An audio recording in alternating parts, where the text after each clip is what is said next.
हमने Anglo Saxon period के historical background और इंट्रोडक्शन के बारे में बात की थी। आज हम एंग्लो सेक्शन पीरियड के इम्पोर्टेंट वर्क्स के बारे में बात करेंगे। इस पीरियड में जो पोइट्री थी वो प्रोज से ज्यादा प्रोमिनेंट थी और पोइट्री 3 पार्ट्स में डिवाइडेड थी, heroic, lyric and Christian. Heroic poetry में सबसे फर्स्ट पोइट्री है बेवुल्फ। ये सभी पोइट्रीज में से सबसे इम्पोर्टेंट है और सबसे लॉन्गेस्ट है। अगर पेपर में क्वेश्चन पूछा जाएगा तो इसी पोइट्री से ही पूछा जा सकता है। इसके ऑथर अननोन है। ये कहानी है डेनमार्क की। डेनमार्क में एक किंग थे जिनका नाम था रोडगर्ड। इनका एक मीड होल था जिस होल का नाम था हियोरोट। बेसिकली ये क्या करते थे, किंग और उसके एडवाइजर्स और बाकी जो मंत्री वगैरह होते हैं ये सब बैठकर डिस्कशंस करते थे और रात को ये वहीं सोते थे। तो क्या हुआ, एक ग्रैंडर नाम का मॉन्स्टर वहां पर आता था रोज रात को और उनको खा के चला जाता था। ये सिलसिला लगभग 12 साल तक रहा। सब चिंता में थे लेकिन किसी के अंदर भी इतनी करेज नहीं थी कि वो ग्रैंडर को मार सके। एक दिन बेवुल्फ जो कि स्वीडन का था उसे इस बात का पता चला, तो वो ग्रैंडर से लड़ने के लिए डेनमार्क आया और उसने ग्रैंडर से फाइट की और उसने ग्रैंडर को मार दिया। कुछ टाइम बाद जब ये किंग रोडगर्ड ये ओल्ड हो गया और उसकी डेथ हो गई तो बेवुल्फ था वो वहां का किंग बन गया और अराउंड 50 इयर्स तक उसने वहां पर राज किया। उसके बाद कुछ टाइम बाद एक और मॉन्स्टर वहां पर आया। तब तक बेवुल्फ ओल्ड हो चुका था लेकिन फिर भी उसने उसके साथ बहुत अच्छे से लड़ाई की और उसको मार दिया, लेकिन लड़ते लड़ते वो घायल हो गया जिसके कारण उसकी डेथ हो गई। अब इस पोएम की इंपॉर्टेंट बातें क्या है, इसमें अलिटरेटिव वर्ड्स यूज किए गए थे, stress poetic lines without rhyme, ये 2 इसकी खासियत थी। और आपको 2 चीजें और लर्न रखनी है कि इस पोइट्री की ट्रांसलेशन J.R.R. टोकन और विलियम बोरिस इन दोनों ने की थी। सेकंड पोइट्री है वोल्टर ऑफ एक्वेटाइन। एक्वेटाइन एक जगह का नाम है जिसके किंग को वोल्टर कहा जाता है। इस एक्वेटाइन के किंग ने और कहीं और जगह के किंग ने दोनों का आपस में प्यार हो गया और उन्होंने कोर्ट ऑफ अटीला से ट्रेजर चुरा लिया। तो क्या हुआ, एक कहीं और बरगंडी नाम की जगह का किंग और वोल्टर ऑफ एक्वेटाइन इन दोनों के बीच में फाइट हो गई क्योंकि ये जो किंग था ये भी उस ट्रेजर के पीछे था। तो बेसिकली ये कहानी पूरी इन दोनों के कॉन्फ्लिक्ट के बीच से ही चलती रहती है। अब थर्ड पोएट्री है फाइट एट फिंसबर्ग। बेसिकली इसमें क्या है कि हनीफ और कुछ 60 अदर्स पीपल हैं वो फिंसबर्ग पे फाइट होने से बचाते हैं, अटैकर्स से फाइट करते हैं।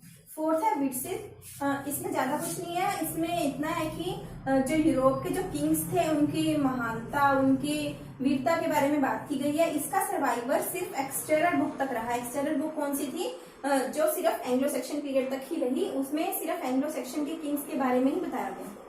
फिर अब आते हैं लिरिक पोइट्री पे। लिरिक पोइट्री में 5 पोइट्रीज थी। फर्स्ट है वॉन्डरर। इसमें एक पर्सन है वो वॉर के बारे में बताता है कि हमें वॉर नहीं करनी चाहिए, कैसे वॉर करने से उसके सारे परिवार वाले, उसके डॉटर, उसकी वाइफ, उसके सारे रिश्तेदारों की डेथ हो गई है, अब वो अकेला रह गया है। इसलिए वो ये संदेश देता है कि हमें जितना हो सके पीस से ही मैटर को रिजोल्व करना चाहिए, वॉर नहीं करनी चाहिए। सेकंड है सी फेरर। इसमें लाइफ की हार्डशिप्स के बारे में बताया गया है कि कैसे विंटरी सीजन में सी के आसपास रहना कितना ज्यादा हार्ड होता है। थर्ड है वाइस लेमेंट। इसमें स्टेट ऑफ डिसअपियर के बारे में बात की गई है। फोर्थ है डियोर्स लेमेंट। इसमें क्या होता है कि एक स्कोप की स्टोरी है। जैसे हमने पिछली वीडियो में बात की हुई है कि स्कोप क्या होते हैं, जो लोगों की डेथ हो चुकी होती है उनके वो प्रेस के बारे में वो गाते हैं। तो एक स्कोप है जिसका लॉर्ड यानी जिसका किंग उससे नाराज हो गया है और जिसके कारण उसने उसे अपने महल से निकाल दिया है। तो वो क्या करता है, वो पहले तो वो सैड हो जाता है पर बाद में वो पॉजिटिव हो जाता है कि जिस तरह से इस संसार में सभी लोगों के दुख दूर हो गए हैं उसी तरह एक दिन मेरा दुख भी दूर हो जाएगा।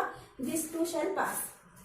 फिफ्थ है हस्बैंड मैसेज। वॉर के बाद जब सब कुछ ठीक हो जाता है तो हस्बैंड है वो फिर से इच्छा करता है अपनी वाइफ के साथ रियूनाइट होने की और इसी बारे में इस पोइट्री में बताया गया है। और ये मैसेज वो एक वुड पे कार्व करता है अपनी वाइफ के लिए।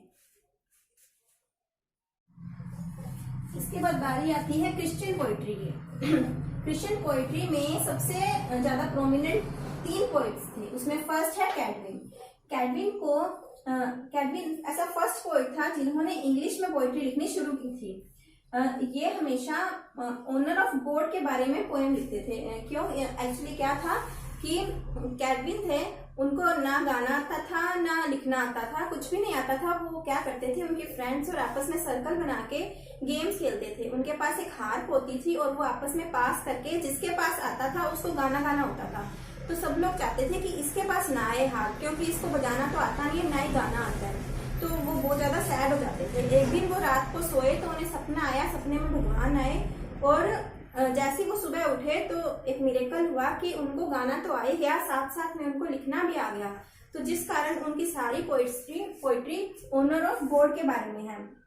इन्हें एंग्लो सेक्शन का मिल्टन भी कहा जाता है। क्यों? क्योंकि जो मिल्टन थे वो भी हमेशा अपनी पोइट्रीज में गॉड की बात ही करते थे और ये भी गॉड की बात करते हैं, इसलिए। सेकंड पोइट है बेट। बेट की जो वर्क है उसका नाम है history of English church and people. इन्होंने पोइट्री लैटिन में लिखी थी, पर बाद में किंग एल्फ्रेड ने इनकी इस वर्क को इंग्लिश में ट्रांसलेटेड कर दिया था। और इन्होंने कैडविन के लाइफ के बारे में भी पोइट्रीज लिखी। थर्ड है साइमन वुल्फ। ये अपने रिलीजियस वर्क्स के लिए फेमस थे। इन्होंने 4 मेन पोएम लिखी। फर्स्ट है Fates of Apostle, second Juliana, third Elene, fourth Christ. ये ऐसे फर्स्ट पोइट थे जिन्होंने अपनी पोइट्री साइन की। इससे पहले पोइट्स अपनी पोइट्री के नीचे लिखते नहीं थे कि ये मैंने लिखी है, ये फर्स्ट थे जिन्होंने अपनी पोइट्री साइन की। और फिर आता है प्रोज के बारे में। वैसे तो प्रोज इतना प्रोमिनेंट नहीं था, पर प्रोज किसने शुरू किया? किंग एल्फ्रेड ने। यही प्रोज के मेन सोर्स थे। इन्होंने एक क्रोनोलॉजी स्टार्ट की थी, जैसे हमारी भी क्रोनोलॉजी आती है उसी प्रकार इन्होंने भी एक एंग्लो सेक्शन क्रोनिक स्टार्ट की, जिसमें सभी इस पीरियड के पोइट्स के बारे में लिखा जाता था। ये जो क्रोनिक है ये 300 ईयर्स तक कंटिन्यू रही। आज हम इस पीरियड के बारे में इतना जानते हैं, ये उन्हीं क्रोनिक की वजह से ही पॉसिबल हुआ है। और ये तो आज हमने एंग्लो सेक्शन की इंपॉर्टेंट वर्क्स के बारे में बात की। नेक्स्ट वीडियो में हम एंग्लो नॉर्मन पीरियड के बारे में बात करेंगे। Thank you.